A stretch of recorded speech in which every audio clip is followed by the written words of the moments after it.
네,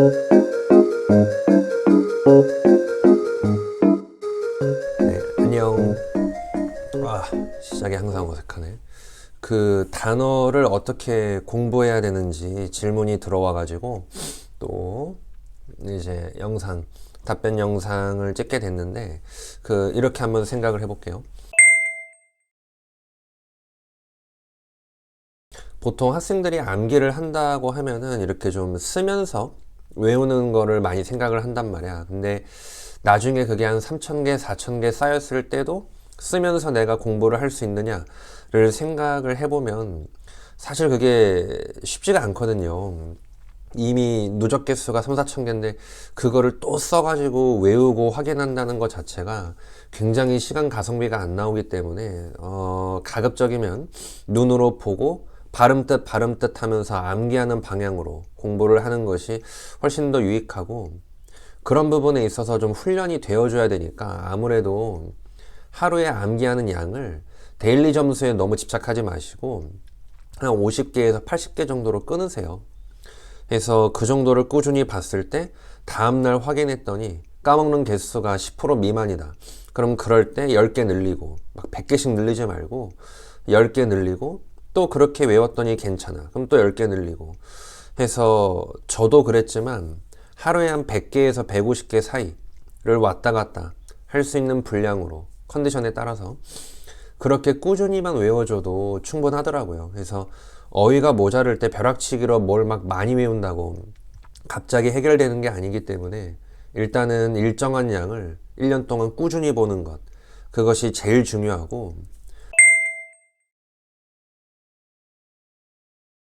중고등학교 때처럼 6년 공부를 하는 게 아니기 때문에 회독을 통해서 암기하는 과정 자체가 저는 그렇게 긍정적으로 보진 않아요. 1년이라는 짧은 시간 내에 최대한 많은 단어를 봐야 되기 때문에 뭐 옛날 천자문 외듯이 그냥 계속 뺑뺑 돌리기만 하는 것은 진짜 단어를 보고만 있는 것이기 때문에 단기 집중으로 짧게 여러 번 그렇게 학습을 하시는 게 훨씬 더 유익하다고 볼 수 있어요.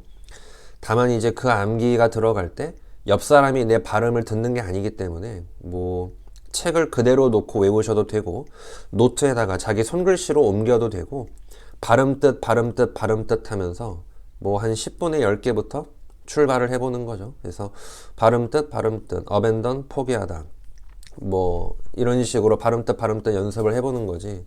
그리고 나서 이제 10분 지나고 나서 단어 뜻을 가린 다음에 발음은 하지 마시고 그냥 뜻을 바로 부르는 거죠.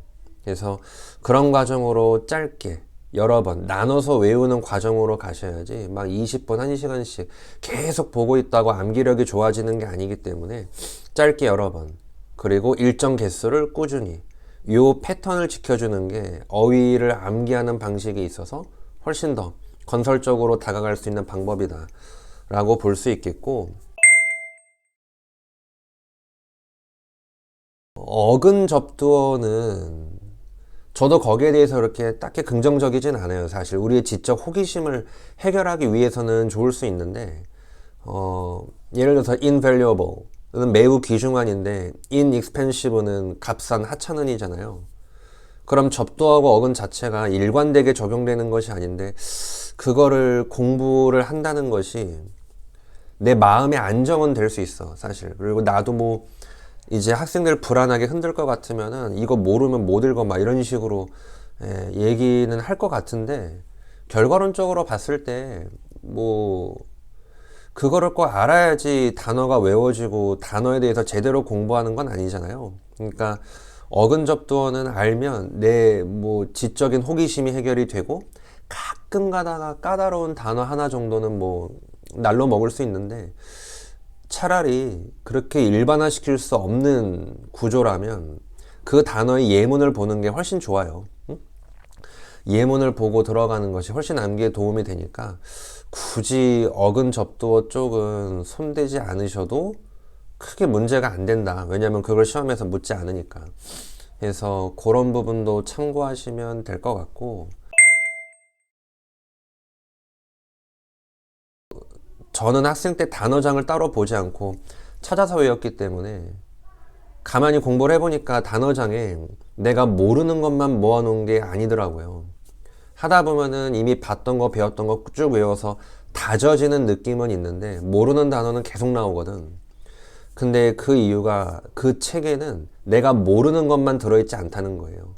그럼 내가 모르는 건 지문을 읽을 때 나오는 것들을 골라서 케어하지 않으면 내 구멍은 여전히 메꿔지지 않은 채로 쭉 시험장으로 그냥 가는 거지. 그래서 어느 정도 단어장 암기가 좀 되고 나면 내가 모르는 것들을 같이 더해서 외워주는 시간도 꼭 있어야 된다. 예, 그런 부분들을 참고하시면 될 것 같아요. 그래서 정리를 하면 단어 외우실 때 손으로 쓰는 것보다 발음뜻 발음뜻 하면서 옆 사람 못 들으니까 속으로 발음뜻 발음뜻 하면서 짧게 10분에 10개부터 출발을 하자. 그래서 20분에 한 30개 정도를 볼 수 있는 템포까지 쭉 늘려나가시고, 그리고 책에 의지를 하건 내 손글씨로 외우건 그거는 크게 상관이 없다. 하루에 한 50에서 80개 정도로 출발해서 잘 외워진다 싶으면 10개씩 늘려가는 거. 그래서 하루에 100에서 120개 혹은 150개까지 컨디션에 따라 왔다 갔다 할 수 있게 분량 조절을 할 수 있는 암기력을 키워나가는 것이 중요하다는 거. 그런 부분을 볼 수 있겠고, 어근 접두어는 크게 의미 없다. 제 기준에서는 그렇게 긍정적으로 생각하진 않아요. 크게 의미 없다. 뭐 그 정도. 그래서 결국 결론은 꾸준함. 다는 노력이에요. 그냥 시간을 엄청 쏟아부어야 돼요. 다만 이제 그 짧게 여러 번 봐서 단기 기억을 좋게 해야 장기 기억으로 넘어가기 때문에 너무 조급함이나 데일리 시험 점수 때문에 집착해가지고 계속 단어에만 매몰되는 것은 크게 좋지 않다. 뭐 이 정도로 정리해 볼 수 있을 것 같아요. 그래서 다음번 영상에서는 이제 뭐 문법이나 독해, 논리 이런 거 공부 어떻게 하는지 그런 것들을 또 설명을 해볼게요. 네. 도움이 되었으면 좋겠습니다.